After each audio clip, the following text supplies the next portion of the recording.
सो beware, इसलिए आप सावधान हो जाएं।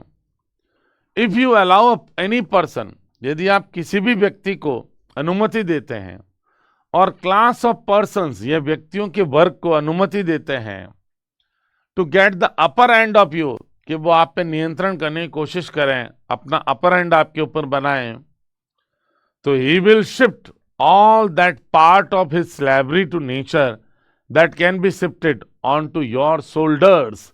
देखो, तो फिर वो क्या करेगा, अगर किसी व्यक्ति ने आप पे अपर हैंड बना लिया तो वो शिफ्ट कर देगा all that part of his slavery, जो उसकी दासता का हिस्सा है नेचर के प्रति, जो प्राकृतिक कृत्य करने के लिए उसकी जो स्लेवरी है, जो नेचर के प्रति दासता, वो शिफ्ट कर देगा।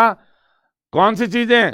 That can be shifted on your shoulders, जो आपके कंधों पे थोपी जा सकें, वो सारी चीजें वो आपके कंधे पे शिफ्ट कर देगा, थोप देगा। And you will find your self working from 8 to 14 hours, और आप पाएंगे काम करते हुए अपने आप को 8 से 14 घंटे ए डे, एक दिन में। when, जबकि if you had only yourself, यदि आप सिर्फ अकेले होते, and your family to provide for, और आप सिर्फ अपने परिवार के लिए चीजें उपलब्ध कराने के लिए काम करते, तो you could do it quite comfortably, आप इन चीजों को कर सकते थे काफी आराम से, इन हाफ द टाइम, आधे समय में ही, और लेस, या उससे भी कम समय में। जैसे 8 से 14 घंटे की बात करते हो, वो चीजें आप 4 घंटे में ही सिर्फ अपने लिए और अपने परिवार के लिए कर सकते थे। लेकिन किसी आदमी ने अपना अपर हैंड आपके ऊपर बना लिया और आप मजबूर हो गए 8 से 14 घंटे के लिए काम करने को। ठीक है। The object of all honest governments, जो उद्देश्य सारी ईमानदार गवर्नमेंट सरकारों का उद्देश्य शुड बी, वो होना चाहिए, to prevent your being imposed, रोकना, आपके ऊपर थोपा जाना, on this way, in this way, इस तरह से चीजें लोग अपनी नेसेसिटीज की चीजें दूसरों पे थोप देते हैं। तो आपका ये जो थोपा जाना है इस तरह से चीजें, एक ईमानदार सरकार का काम होना चाहिए इसको प्रिवेंट करना, इसको रोकना। ठीक है ना। But the object of most actual governments, लेकिन जो उद्देश्य है सबसे अधिक वास्तविक सरकारों का, आई रिग्रेट टू से, मुझे कहते हुए खेद है, इज एग्जैक्टली द अपोजिट, वो बिल्कुल उल्टा है। होना क्या चाहिए, गवर्नमेंट को प्रिवेंट करना चाहिए कि अननेसेसरी बर्डन, जो काम दूसरे अपने इंडिविजुअल नेसेसिटीज के लिए, दूसरों के लिए काम कोई व्यक्ति करता है, तो रोका जाए उस व्यक्ति को जो किसी अन्य व्यक्ति से अपनी बेसिक नेसेसिटीज के फुलफिलमेंट के लिए काम करवा रहा है, उसको रोके सरकार। लेकिन बिल्कुल अपोजिट हो रहा है, जॉर्ज बर्नार्ड शॉ कहते हैं अपोजिट है। दे इन्फोर्स योर स्लेवरी, वे थोपते हैं आपकी दास्ता को, एंड कॉल इट फ्रीडम। देख किसके लिए आया, एक्चुअल गवर्नमेंट्स के लिए। अधिकांश वास्तविक सरकारें हैं वो क्या करती है, इन्फोर्स करती है आपकी स्लेवरी को, आपकी दास्ता को, एंड कॉल इट फ्रीडम, और इसे स्वतंत्रता पुकारते थे। आपकी दास्ता को थोपती सरकारें हैं और इसे ही फ्रीडम पुकारती हैं। But they also regulate your slavery, लेकिन वह आपकी दास्ता को क्या करता है, दास्ता का नियमितीकरण करते हैं, उनको रेगुलेट करते हैं, उनको व्यवस्थित रूप देते हैं। आपकी दास्ता को रेगुलेट करने का मतलब व्यवस्थित रूप देना। ठीक है। Keeping the greed of your masters within certain bonds, जो आपके मास्टर्स जो बन चुके हैं, जो आपके स्वामी बन चुके हैं, उनके लालच को कुछ सीमा में कुछ हद तक बाउंड करते हैं, सर्टेन बाउंड्स में रखते हैं, कुछ निश्चित बंधनों में रखते हैं। सरकार क्या करती है कि उनकी ग्रीड को थोड़ा सा बाउंड करके रखती है। When chattel slavery of the Negro sort, देखो जो निग्रो वर्ग के प्रकार की जो चैटल स्लेवरी थी, अब ये चैटल स्लेवरी क्या भाई, एक तरह से पूरा संपत्ति की तरह निग्रो, जो अफ्रीकन निग्रोस थे, काले वर्ग के लोग थे, इवन अमेरिकन निग्रोस, उनको कुछ लोग जो ब्रिटिश पीपल मोस्टली, वो क्या करते थे, खरीद लेते थे और अपनी प्राइवेट प्रॉपर्टी चैटल क्या है? संपत्ति होती है। तो जो चल अचल संपत्ति की तरह उनको काम में लेते थे खरीद कर, उनसे सारे हाउस होल्ड जॉब्स करवाते थे, गृहस्थी के कार्य, मालिश भी करवाते थे उनसे अपनी बॉडी पे, उनको बिल्कुल दास बना के रखते थे। तो जब ये चैटल स्लेवरी, देखो, the system where people are treated as personal property, chattels, to be bought, sold और इनहेरिटेड। ठीक है ना? क्या आप उनको खरीद सकते हो, बेच सकते हो और इनहेरिट भी कर सकते हो। इनहेरिट कैसे? अब भाई मेरे घर में, मान लो, मेरा उदाहरण तो मैं नहीं दूंगा भाई, आप केस कर दोगे मेरे ऊपर। किसी के घर पे कोई दास है, खरीद रखा है, ठीक है। अब उसका जो बच्चा पैदा होता, उसके लिए तो वो पहले से इनहेरिटेड स्लेव है ना, उसको तो जन्मजात मिल गया ना, जन्म के साथ ही। तो इस तरह से स्लेव को इनहेरिट भी किया जा सकता था। एक है, देखो, concept wage slavery, the Marxist term है ये, मार्क्स ने शब्द दिया wage slavery, describing a situation where a person's livelihood depend, जब एक व्यक्ति की आजीविका निर्भर करती है on selling their labour for wages, मजदूरी के लिए अपना श्रम बेचना, मेहनत बेचना मजदूरी करने के लिए आज भी है। मकान बनाने वाले श्रमिक हैं, या माल को इधर उधर ढोने वाले श्रमिक हैं, या कूली हैं, वो क्या करते हैं? वेजेस के लिए, मजदूरी के लिए अपनी लेबर को सेल करते ही बेचारे। ऑफन विद लिटिल पावर, इनके पास बहुत कम शक्ति होती है बेचारों के पास, मेकिंग देम इकोनॉमिकली डिपेंडेंट बन जाते हैं, आर्थिक रूप से वो निर्भर हो जाते हैं, एंड एक्सप्लॉइटेड, और उनका शोषण किया जाता है। सिमिलर टू स्लेव्स, एक तरह से दास के समान ही है, क्योंकि अपनी लेबर उनको बेचनी पड़ती है मजदूरी के लिए। अब देखो बात समझना कि व्हेन चैटल स्लेवरी, ये जो घर पे किसी का पालन पोषण करने के बहाने दास बनाने की प्रथा जो थी, chattel slavery of the Negroes और निग्रो प्रकार की, costs more than wage slavery, इसका खर्चा ज्यादा होने लग गया वेज स्लेवरी से, तो दे एबॉलिश चैटल स्लेवरी, उन्होंने, मतलब सरकारों ने प्रतिबंध लगा दिया चैटल स्लेवरी पे, घर पे दास नहीं रखे जाएंगे। ठीक है, अब बात समझना, क्योंकि घर पे जब दास रखे जाते हैं, स्लेव रखे जाते थे, तो भाई उनका पूरा जो भरण पोषण, कपड़े, उनकी सारी बेसिक नेसेसिटीज उनको प्रोवाइड करनी पड़ती थी, इवन उनके बच्चों की स्कूलिंग वगैरह। तो ये महंगा पड़ने लग गया, तो ये चैटल स्लेवरी को एबॉलिश कर दिया और वेज स्लेवरी चालू कर दी। ठीक है ना? And make you free to choose between one employment और वन मास्टर एंड अनदर, और उन्होंने वेज स्लेवरी शुरू कर दी। क्या करने के लिए? आपको चुनना है बिटवीन वन एम्प्लॉयमेंट, एक रोजगार, या एक मास्टर चुनना है, या अनदर, या दूसरा भी चुन सकते हो, कोई भी, मतलब अपना मालिक नया चुन लो।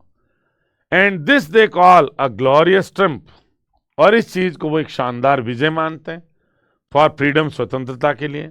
ठीक है, हालांकि फॉर यू मतलब ऐसे जो मजदूर वर्ग के लोगों की बात कर रहे हैं, आपके लिए it is merely the key of the street, ये खाली गली में घूमने की आपको चाबी मिल गई। एक घर में अब आप कैद नहीं रहेंगे, बल्कि अपने मन से कोई भी एम्प्लॉयर चुन लेंगे, पूरी गली आपके लिए खुली होगी, गली में किसी भी घर में जाके काम कर लो।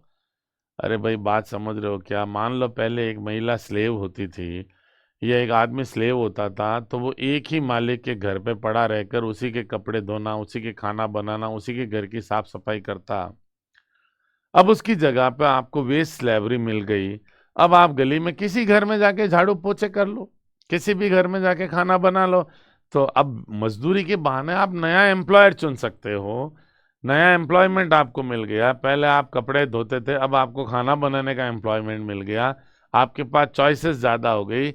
लेकिन रही तो स्लेवरी ना बाबू, चाहे वो चैटल स्लेवरी हो, चाहे वेज स्लेवरी हो।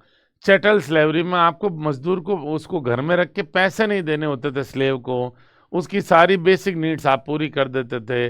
अब आप, वो महंगा पड़ने लग गया, तो अब आपने उसको क्या कर दिया? चैटल स्लेवरी से वेज स्लेवरी में कन्वर्ट कर दिया कि भाई हम घरों पे लोग नहीं रखेंगे स्लेव। इसको उन्होंने बहुत बड़ी ट्रिप बता दिया। अब वो गलियों में घूम घूम के काम करेंगे, लेकिन मजदूर आदमी के पास या गरीब आदमी के पास चॉइसेस तो लिमिटेड ही रही ना, रही तो स्लेवरी ही, एक नया प्रकार हो गया, वेस्ट स्लेवरी हो गई, ठीक है ना। की ऑफ द स्ट्रीट एक इडियोमेटिक वर्ड यूज किया है कि घरों से वो बाहर फेंक दिए गए और अब वो कहीं नहीं जा सकते बेचारे, गली में इधर उधर घूमे, ये भी फॉल्स फ्रीडम है that offers no real security, और बेटर ऑप्शन इससे कोई मिलता नहीं है। घर के गुलाम नहीं तो गलियों के गुलाम हो गए, इधर उधर घूमो काम करो, रहे तो गुलाम ही ना, दास ही रहे ना भाई। ओके ओके, यहां तक पढ़ लिया। व्हेन यू कंप्लेन, जब आप शिकायत करते हो तो दे प्रॉमिस, वे वादा कर देते हैं दैट इन फ्यूचर, भविष्य में, you shall govern the country, आप देश पर शासन करोगे, फॉर योर सेल्फ, आप देश पे खुद शासन करोगे। दे रिडीम दिस प्रॉमिस, वे इस वादे को नया रूप देते रहते हैं by giving U A vote, आपको वोट का अधिकार देके, वोट डालने का अधिकार देके, and having a general election every 5 years और सो, और प्रत्येक 5 साल बाद एक जनरल इलेक्शन करवा देते हैं और ये वादा अपना रिडीम करते जाते हैं कि आपकी एक दिन खुद की सरकार बनेगी। ऐसे आपको विफूल बनाया जाता है, मूर्ख बनाया जाता है। ओके, हाँ जी। एट द इलेक्शन, अब देखो आगे कह रहा है कि इलेक्शन में two of the rich friends, वो जो दो अमीर मित्र, आस्क फॉर योर वोट, आपकी वोट की मांग करते हैं, एंड यू आर फ्री, और आप स्वतंत्र हैं, to choose which of them you will vote for, कि उनमें से किसके लिए आप वोट देंगे, टू स्पाइट द अदर, दूसरों से बचने के लिए, या दूसरों से घृणा करने के लिए। स्पाइट का मतलब घृणा करना भी होता है, मतलब आप किसको वोट देंगे, किससे बचेंगे।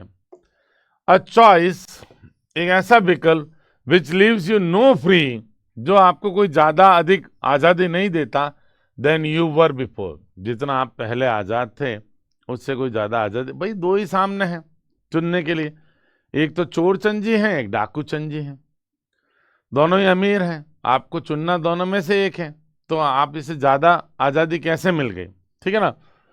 As it does not reduce your hours of labour, क्योंकि इससे आपके जो काम करने के घंटे हैं वो तो कम होंगे नहीं, by a single minute, 1 minute से भी।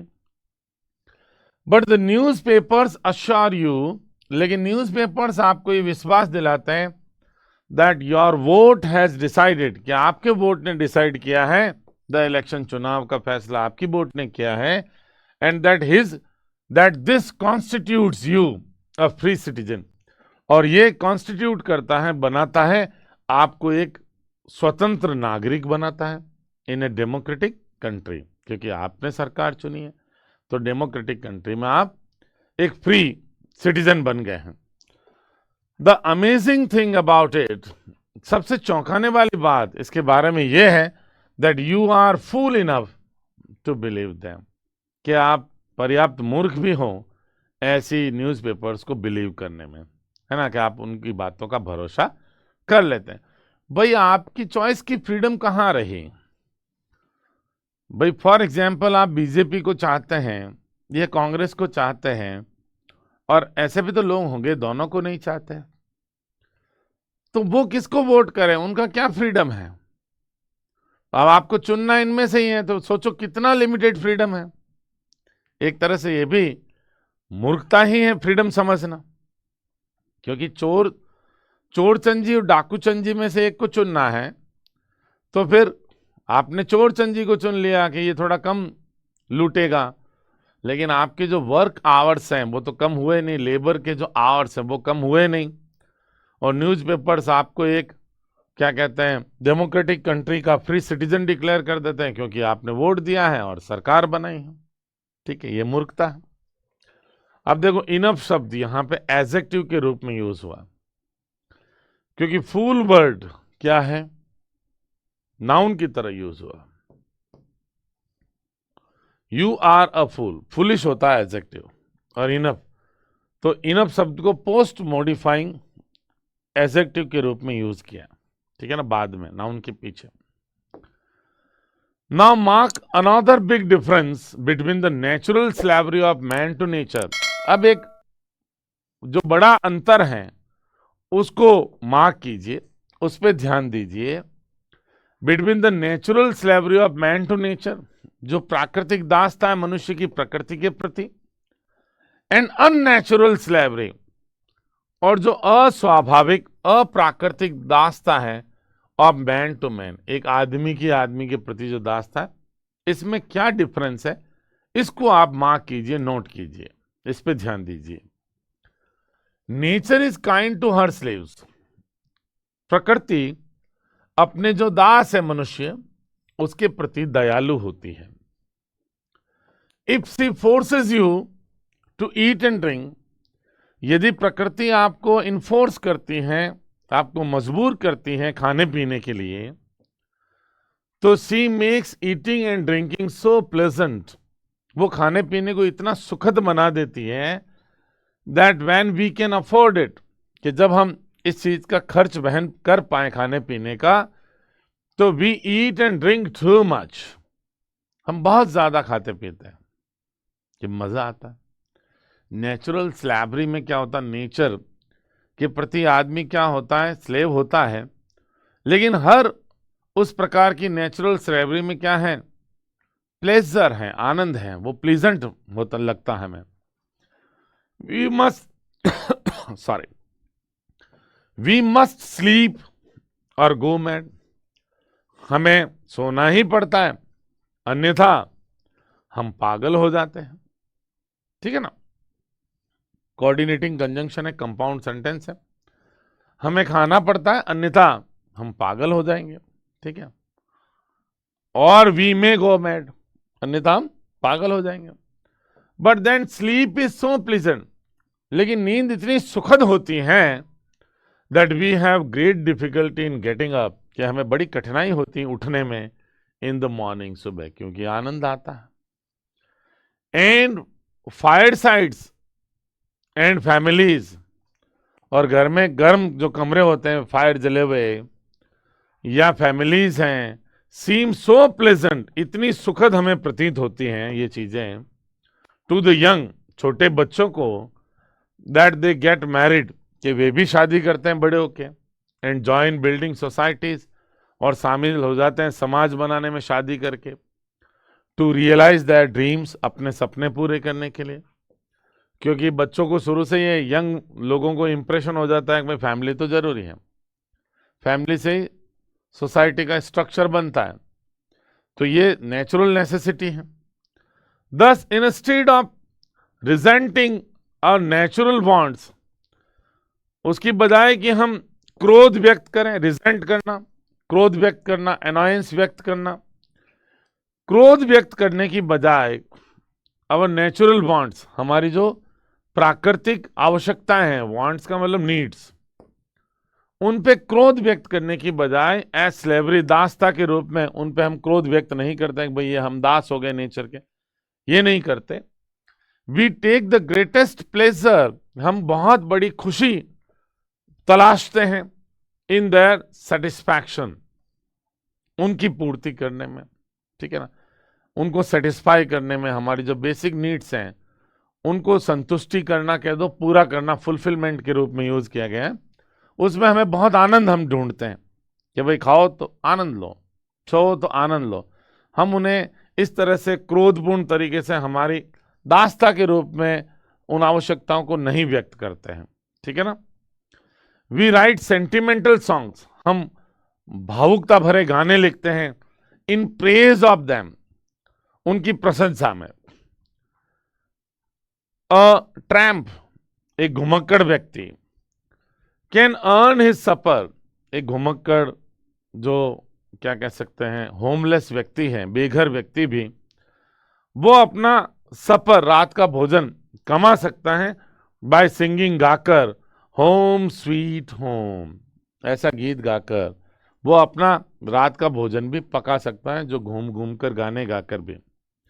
अब देखो, the song Home Sweet Home with lyrics written by John Howard, John Howard ने इसके लिरिक्स लिखे हैं, John Howard Payne, and music दिया इसमें सर हेनरी बिशप ने।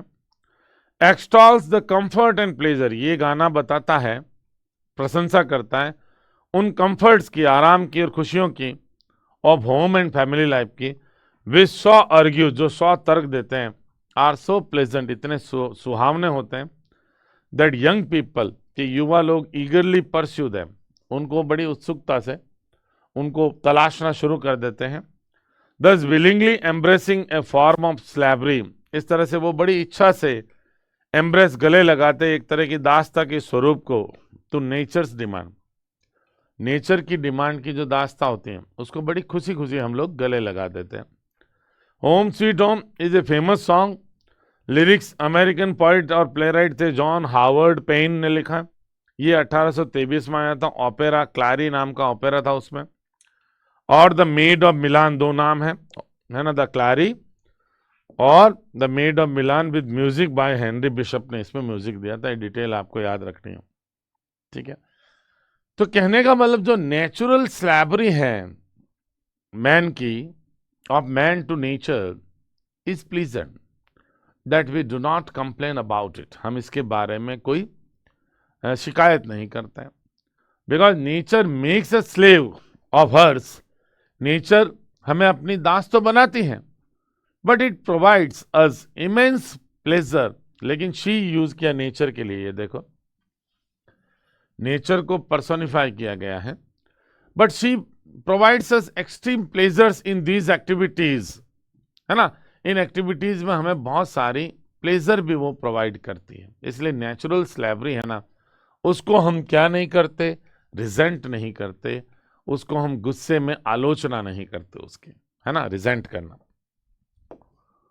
The slavery of man to man, जबकि दूसरी ओर जो मैन टू मैन की स्लैवरी है, is the very opposite of this, ये बिल्कुल इससे विपरीत है।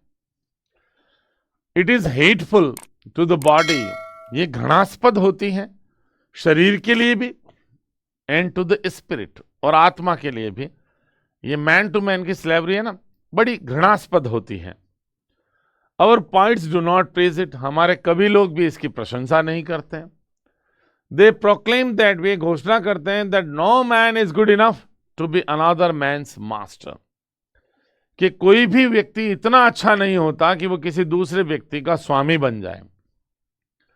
The latest of the great Jewish profit, जो यहूदी धर्म के जो पैगंबर थे, प्रॉफिट्स थे, जो भविष्य वक्ता भी कह सकते हैं, उनका जो सबसे आखिरी का जो ग्रेट जूइश प्रॉफिट था, जेंटलमैन नेम्ड मार्क्स, जिसे अपन कार्ल मार्क्स के रूप में जानते हैं, स्पेंट हिज लाइफ, उसने अपना जीवन बिता दिया इन प्रूविंग, ये सिद्ध करने में, there is no extremity of selfish cruelty, कि ऐसी कोई भी एक्सट्रीमिटी, उच्च स्तरता कह दो, एक्सट्रीम लेवल कह दो, ऑफ सेल्फिश, स्वार्थ भरी निर्दयता की नहीं होती, at which the slavery of man to man, जिसमें मनुष्य के प्रति मनुष्य की दासता विल स्टॉप, रुकेगी, if it be not stopped by law, यदि इसे कानून के द्वारा नहीं रोका गया।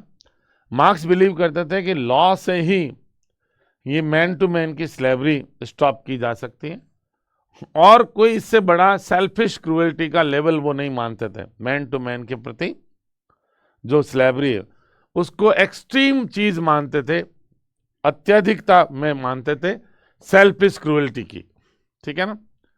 You can see for yourself, आप खुद ही ये जान जाएंगे, that it produces a state of continual civil war, ये जो मैन टू मैन स्लेवरी है ना, ये प्रोड्यूस करती है एक दशा, अवस्था ऑफ कंटिन्यूअल, लगातार बनी रहने वाली, परपेचुअल सिविल वॉर, गृह युद्ध की स्थिति, कॉल्ड द क्लास वॉर, जिसे अपन वर्ग विशेष का वर्ग संघर्ष के रूप में जानते हैं। क्लास स्ट्रगल कह दो, चाहे क्लास वॉर कह दो, बिटवीन द स्लेव्स, दास लोगों के बीच, एंड देयर मास्टर्स, और उनके आकाओं या स्वामियों के बीच एक लगातार गृह युद्ध की स्थिति बनी रहती है। अब ऑर्गेनाइज, ये क्लास वॉर है, ये ऑर्गेनाइज्ड होता है as trade unions on one side, एक तरफ तो ट्रेड यूनियंस मजदूर वर्ग के लिए, और employers federation on the other, दूसरी ओर जो उनके रोजगार देने वालों का भी संघ बना रहता है। ये एम्प्लॉयर्स फेडरेशन और ट्रेड यूनियंस के बीच क्या रहता है, एक क्लास कॉन्फ्लिक्ट या क्लास वॉर की स्थिति हमेशा समाज में बनी रहती है। सेंट थॉमस मोर हैं, हु हैज जस्ट बीन कैनोनाइज्ड, जिनको अभी संत की उपाधि दी गई है, कैनोनाइज किया गया है जिनको। हेल्ड, ये मानते थे that we shall never have a peaceful and stable society, कि हमें कभी नहीं मिलेगा एक शांति से भरा और स्टेबल स्थिर समाज, अंटिल दिस स्ट्रगल, जब तक ये जो क्लास वॉर है, ये स्ट्रगल इज एंडेड, समाप्त नहीं हो जाता, by the abolition of slavery all together, दासता को पूरी तरह से समाप्त करके, एबोलिश करना, उन्मूलन करना, समाप्त करना, एंड द कंपल्सन, और अनिवार्यता ऑफ एवरीवन, प्रत्येक व्यक्ति के लिए अनिवार्यता बनाई जाए, to do his share of the world's work, कि वो अपनी दुनिया के कार्यों का अपना हिस्सा करें, विथ हिज ओन हैंड्स, खुद के हाथों से, एंड ब्रेन्स, खुद के दिमाग से, नॉट टू अटेम्प्ट, और कोशिश ना करें, to put it on anyone else, किसी अन्य पे ये थोपना। देखो, आप बातों को समझना, बाबू क्या कहना चाह रहा है जॉर्ज बर्नार्ड शॉ। आपने ब्रेन ड्रेन सुना है, प्रतिभा पलायन। हमारे देश की कई ऐसे आईटी सेक्टर की प्रतिभाएं अमेरिका में काम कर रही हैं। अब बताओ, वो जो ब्रेन, हमारा ब्रेन है, वो यूज कौन कर रहा है, अमेरिका कर रहा है। यह हमारे देश के अनेक लेबरर्स जो यूएई या दुबई के जो शेख होते हैं, अमीर लोग, उनके घरों में मजदूरी कर रहे हैं, उनकी कारें चला रहे हैं, जबकि वो कार खुद चला सकते हैं ना भाई, वो पीछे ऐसे हाथ मोड़ के कैसे बैठते हैं। तो ये जो क्लास कॉन्फ्लिक्ट है, ये जो क्लास वर्ग हैं, ट्रेड यूनियन के बीच का या एम्प्लॉयर्स फेडरेशन के बीच का, ये बना रहेगा दुनिया में जब तक एक व्यक्ति अपना काम खुद ना करे, खुद के हाथों से ना करें, या खुद के दिमाग से वो अपना जीवन नहीं चलाएं, खुद तक ही अपने शरीर की दास्ता अपने ऊपर ही थोपना। लेकिन होता क्या है, हमें जो अपने नेचुरल टास्क हैं या अन्य जो काम, जैसे फॉर एग्जांपल जो एम्प्लॉयर्स होते हैं, बड़ी बड़ी फैक्ट्री के मालिक, वो क्या करते हैं भाई, एसी चैम्बर में बैठते हैं।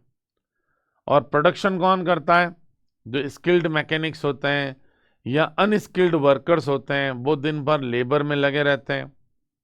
इवन जो सेल्स मैनेजर्स वगैरह, वो सेल्स प्लानिंग करते हैं, डिस्ट्रीब्यूशन ऑफ फिनिश्ड गुड्स की प्लानिंग करते हैं। एक्चुअल में जो ओनर है फैक्ट्री का, वो कर क्या रहा भाई, उसने पूंजी लगा दी। कैपिटलिज्म है क्या, यही तो पूंजीवाद है। उसके पास पूंजी थी, उसका एडवांटेज उसने उठाया और हजारों लोगों को एम्प्लॉय कर दिया, और वो लोग अपनी लेबर, अपनी ब्रेन से उसके लिए पैसा प्रोड्यूस कर रहे हैं। तो ये एक तरह से लेबर का एक्सप्लॉयटेशन ही हुआ ना भाई। कैन यू जस्टिफाई इट कि कुछ लोगों के हाथों में, चंद हाथों में दुनिया की कमांड है।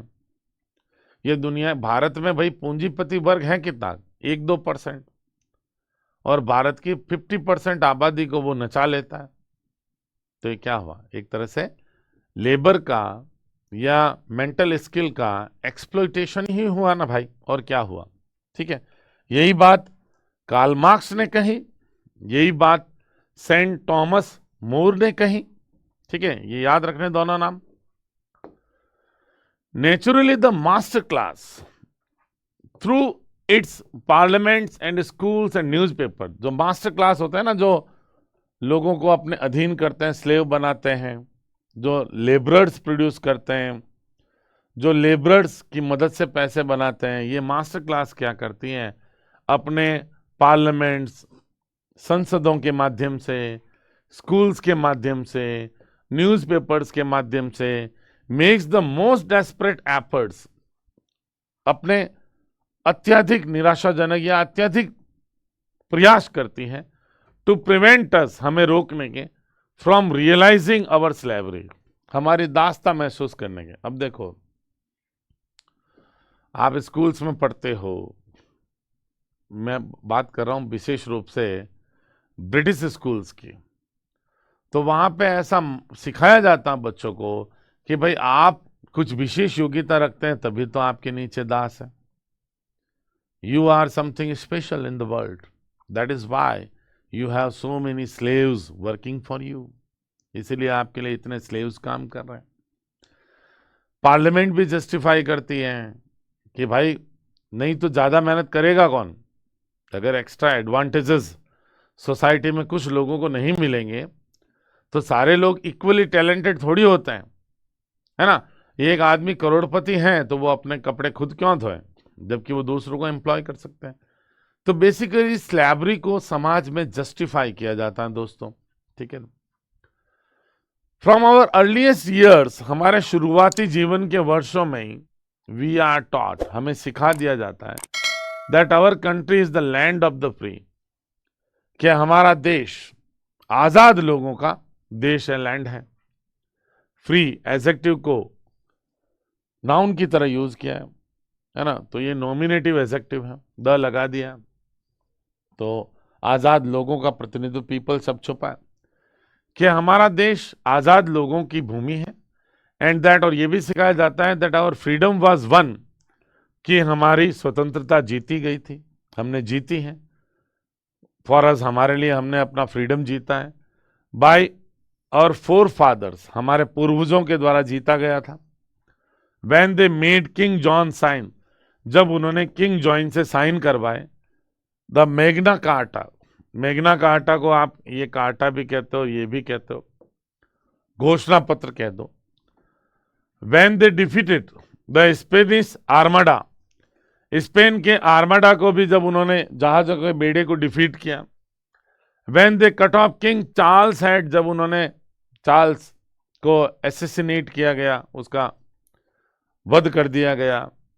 When they made King William accept the bill of right, जब उन्होंने, हमारे पूर्वजों ने किंग विलियम को मजबूर किया एक्सेप्ट करने के लिए, कॉजेटिव वर्ब आई है make, the bill of rights, अधिकारों का जो बिल था वो एक्सेप्ट करने के लिए किंग विलियम को बाध्य किया गया था।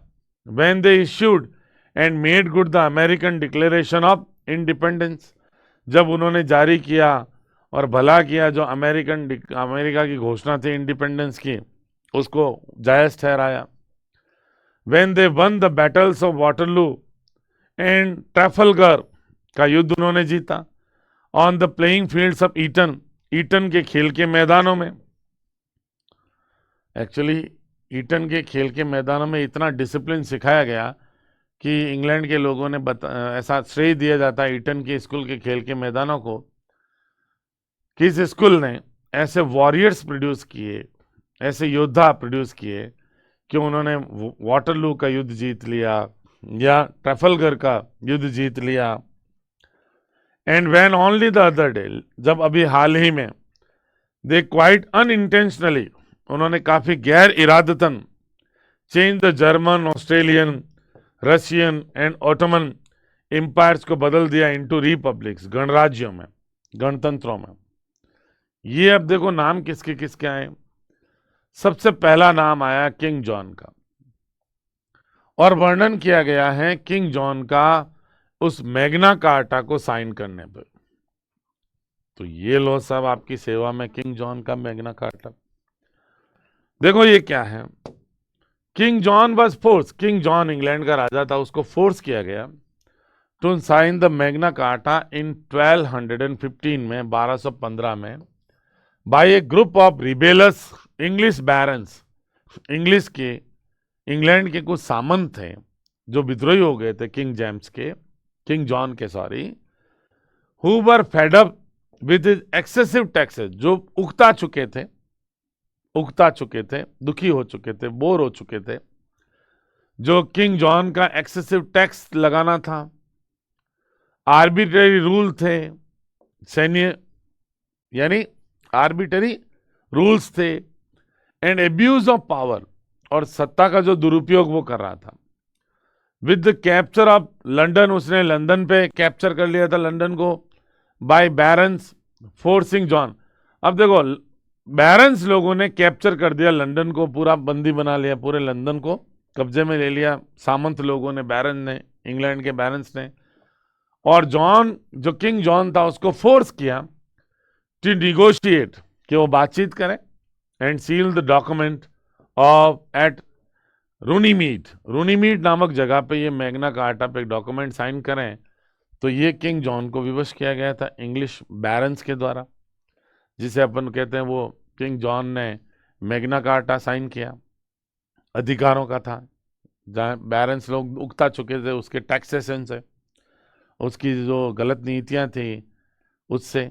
तो उन्होंने क्या किया था, बैरन लोगों ने लंदन पे कब्जा कर लिया था और किंग जॉन को एक तरह से फोर्स किया था मैग्ना कार्टा पे साइन करने के लिए। डिटेल आ गई। फिर स्पेनिश आर्माडा की आपको जानकारी होगी, नहीं है तो थोड़ा देख लो। The Spanish Armada was a massive Spanish fleet, एक बहुत बड़ा स्पेन के जहाजों का बेड़ा था, sent by king Philip second ने भेजा था इन 1588 में, टू इन्वेड इंग्लैंड, इंग्लैंड पे आक्रमण करने के लिए, ओवरथ्रो और सत्ता से उखाड़ फेंकने के लिए क्वीन एलिजाबेथ को। ठीक है, एलिजाबेथ फर्स्ट को, ये फर्स्ट आप ऐसे लिख देता हूं ताकि आपको ये सेकंड भी क्लियर दिखे और ये फर्स्ट भी, नहीं तो आप इसको आई पढ़ लेंगे कहीं। ठीक है, एंड रेस्टोर कैथोलिसिज्म, और वापस स्थापना करना प्रोटेस्टेंट्स को हटा के कैथोलिसिज्म की, इसके लिए स्पेन ने भेजा था ये जहाज का बेड़ा। But it was famously defeated, लेकिन इसको बड़े प्रसिद्ध रूप से डिफीट कर दिया गया बाय द इंग्लिश नेवी के द्वारा, इंग्लैंड की नौसेना द्वारा।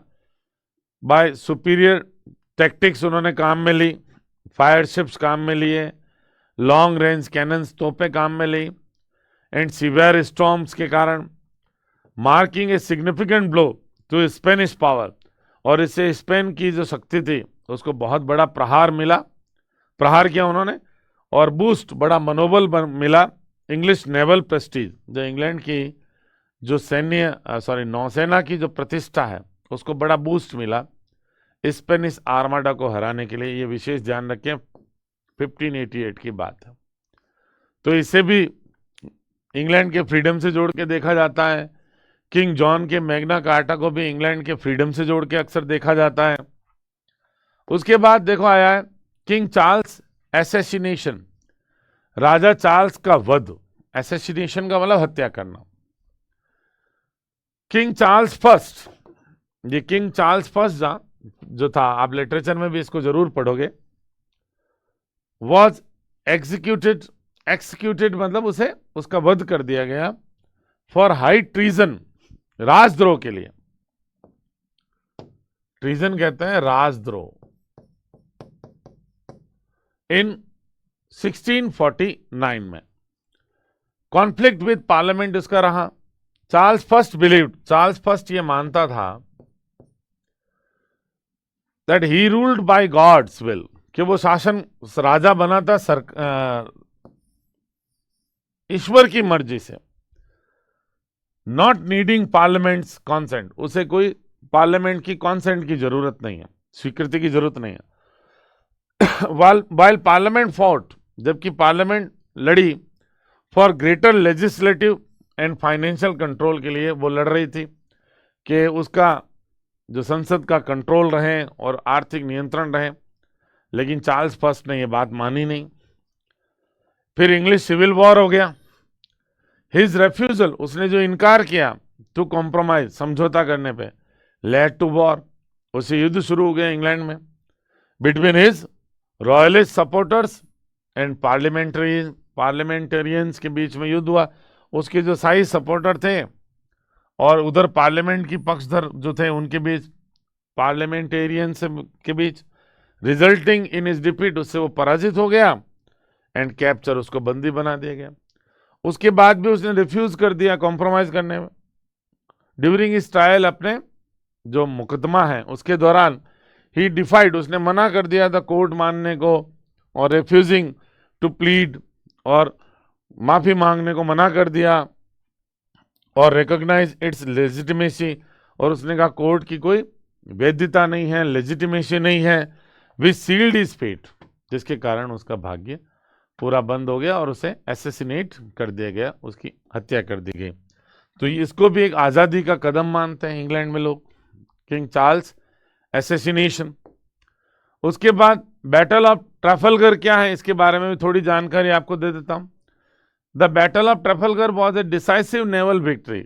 ये भी एक बहुत निर्णायक नौसेना की विजय थी फॉर ब्रिटेन के लिए अगेंस्ट फ्रांस और स्पेन के लिए। क्रिपलिंग फ्रेंच नेवल पावर, इसने क्रिपल कर दिया, बिल्कुल छोटा बना दिया, काट दिया, एक तरह से काट के छोटा बना दिया फ्रांस के नेवल पावर को, नौसेना जल शक्ति या जल सेना की शक्ति को। एंड प्रिवेंटिंग नेपोलियंस इन्वेशन, और नेपोलियन का जो इन्वेशन था, हमला था, उसको रोका। इंग्लैंड के ऊपर जो नेपोलियन आक्रमण करना चाहता था उसको रोका। वाइल वाटरलू, जबकि वाटरलू, ये देखो वाटरलू के बारे में भी जानकारी है, 1815 was the final land defeat, आखिरी भूमि पे होने वाली पराजय थी अब नेपोलियन की, by British led coalition and Prussians. अब देखो, जबकि ब्रिटेन लोगों ने एक कोलिएशन मतलब गठजोड़ वाला, आपस में मिलकर, कोलिएशन एंड प्रूसियंस, ब्रिटेन और पर्सिया के लोगों का कोलिएशन था, एंडिंग द नेपोलियनिक वॉर्स, इससे लेपोनिक जो नेपोलियन ने खड़े करने वाले युद्धों का अंत हो गया।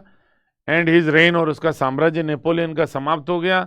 एस्टेब्लिशिंग ब्रिटिश डोमिनेंस, इससे इंग्लैंड का प्रभुत्व बढ़ गया फॉर ए सेंचुरी, एक शताब्दी तक। तो नेपोलियन वाटरलू के युद्ध में हारने के बाद उसकी कंप्लीट ऐसी हो चुकी थी, ठीक है ना। तो ये बैटल ऑफ ट्रैफलगर की बात है, और बैटल ऑफ वाटरलू के बारे में छोटी छोटी जानकारी मैंने यहाँ लिखी है, ये भी आप ध्यान रखना, ठीक है ना।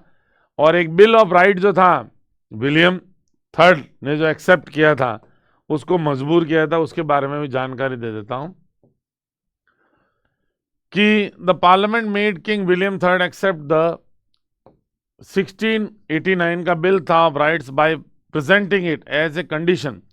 इस बिल को उन्होंने एक शर्त के रूप में प्रस्तुत किया उस राजा के लिए, है ना, किंग विलियम थर्ड के लिए, एंड मैरी सेकंड जो उसकी वाइफ थी, उसके लिए एक शर्त रखी टू एक्सेप्ट द थ्रोन, कि वो सत्ता राजगद्दी स्वीकार करने के लिए शर्त है ये, आप बिल स्वीकार करो राइट का। आफ्टर डिपोजिंग जेम्स सेकंड को उन्होंने हटा दिया था, ठीक है ना।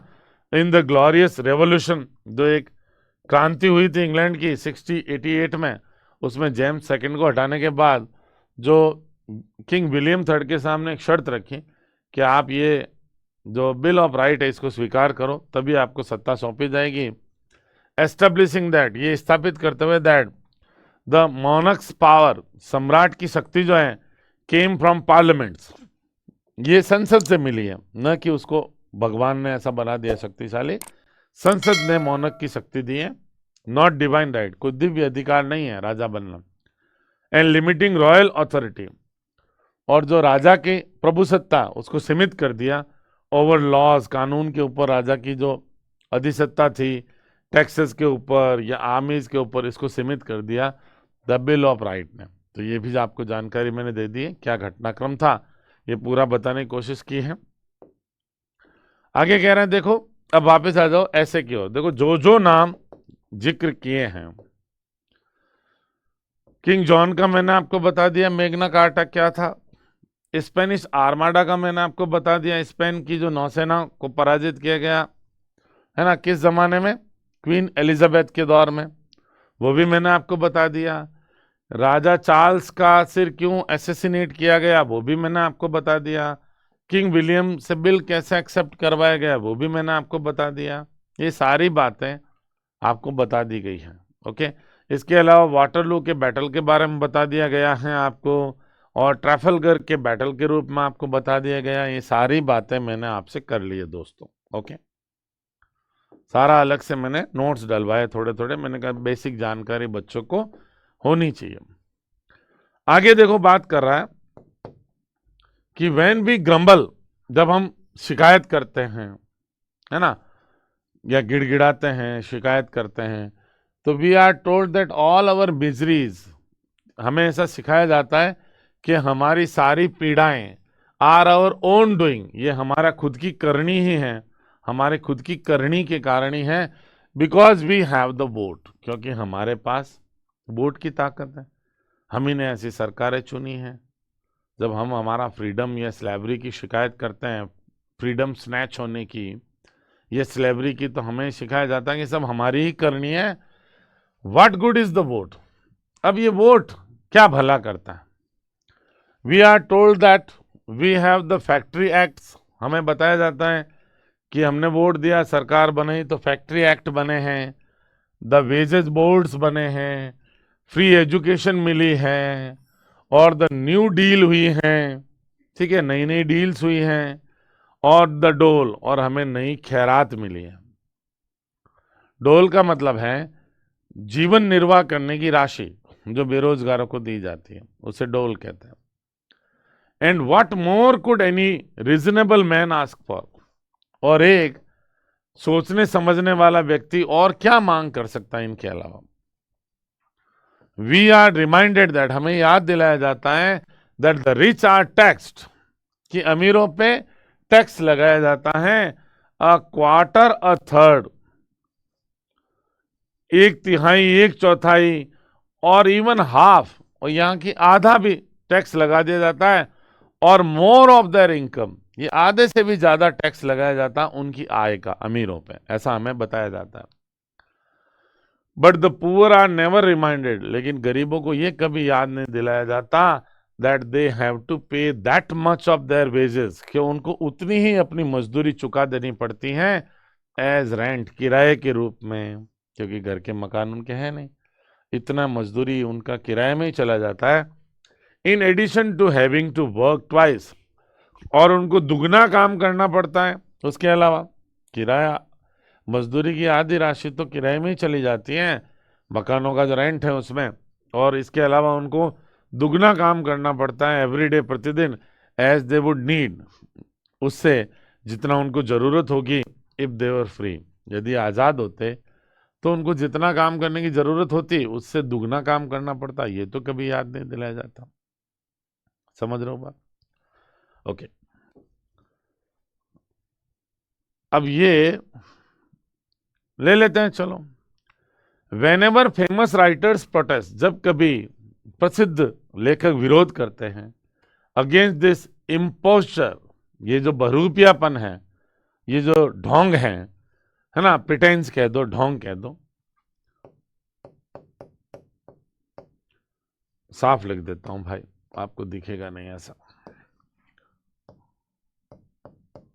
ये जो ढोंग है से, ये वोल्टेयर हैं या रूसो हैं या टॉम पेन हैं इन द 18th सेंचुरी, और कॉबेट हैं या शैली हैं या कार्ल मार्क्स हैं या लैसल हैं इन द 19th सेंचुरी, चाहे लेनिन हैं या ट्रॉस्की हैं इन द 20th सेंचुरी में, यू आर टॉट, ये सारे नाम जो जो लिखे हैं, इन सब नामों का मैंने ब्रीफ आगे इंट्रोडक्शन दिया है ताकि आपको जानकारी रहे ये थे कौन, क्या करते थे। बाकी आपको नाम ही याद रखना है टेक्स्ट में, क्योंकि टेक्स्ट इनके बारे में नहीं है कि पूरा आप इन्हीं के ऊपर प्रश्न आ जाए, केवल नाम याद रखने। जैसे नाम दिया वोल्टेयर का पहला, रूसो का दूसरा, टॉम पेन का तीसरा, ये 18th सेंचुरी के 3 हैं।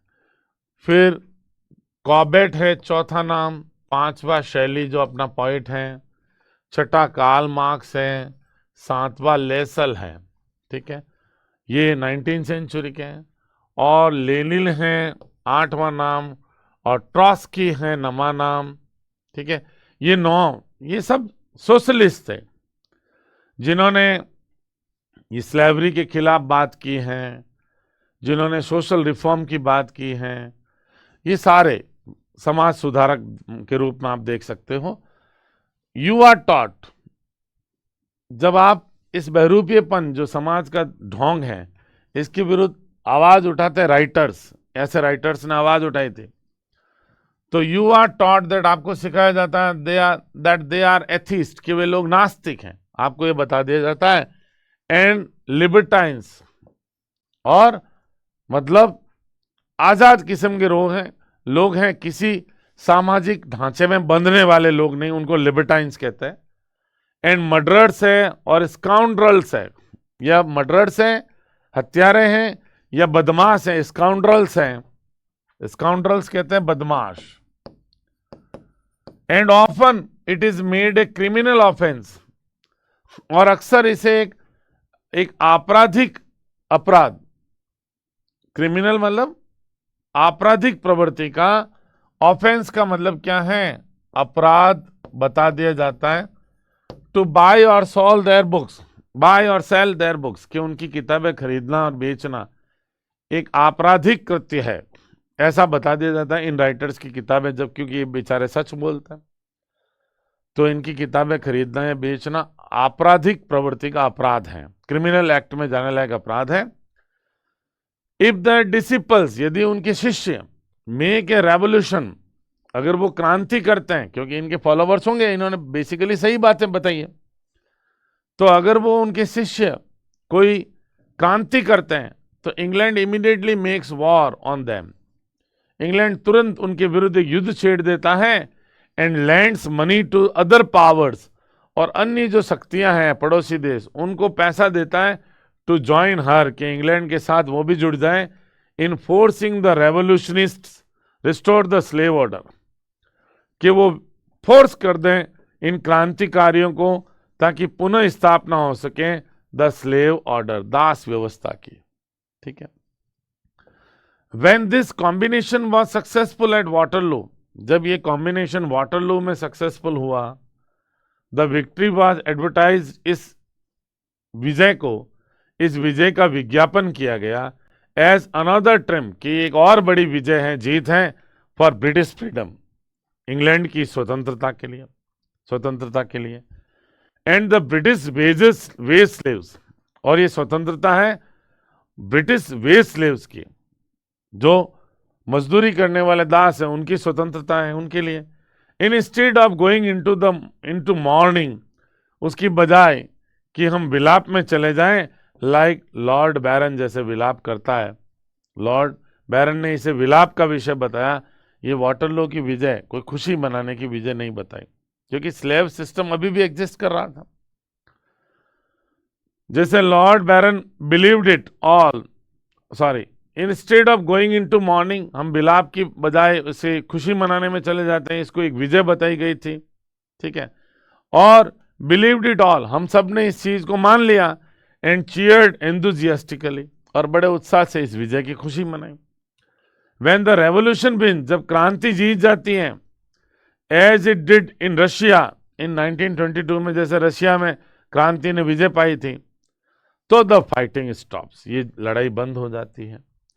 बट द एब्यूज, लेकिन दुरुपयोग, द कैलुमिनीज, जो कैलमनीज हैं, कैलमनीज क्या है भाई, ये चुगलियां, दूसरों के बारे में झूठी बातें।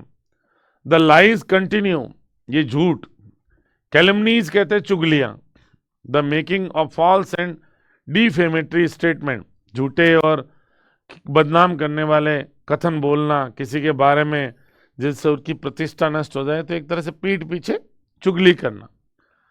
तो ये जो एब्यूज है, मतलब जब क्रांति वाले जीत जाते हैं, जैसे रशिया में जीते थे, तो ये वर्ग भेद वाली लड़ाई तो बंद हो जाती है, लेकिन जो सत्ता का दुरुपयोग, गालियां, एब्यूज गाली भी कह दो, गालियां, चुगलियां और झूठ जारी रहते हैं until the revolutionized state, जब तक कि क्रांति वाले राज्य grows into a first rate military power, वो एक आले दर्जे का मिलिट्री सैन्य ताकत नहीं बन जाए, तब तक ये चीजें चलती रहती हैं, क्रांति भले जीतो। ठीक है। देन अवर डिप्लोमेटिस्ट्स, फिर हमारे जो कूटनीतिक लोग हैं, after having for years denounced the revolutionary leaders, जिन्होंने वर्षों तक डिनाउंस्ड, त्याग रखा था द रेवोल्यूशनरी लीडर्स को, as the most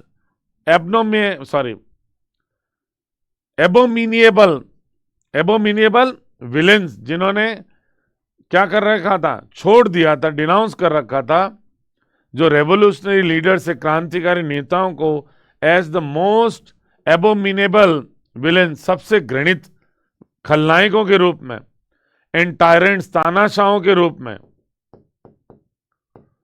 have to do a right turn, उनको क्या करना पड़ता है, एक राइट टर्न लेना पड़ता है, and invite them to dinner, और फिर उन्हें भी, जो रेवोल्यूशनरी हैं, उनको डिनर की टेबल पे बातचीत के लिए आमंत्रित करना पड़ता।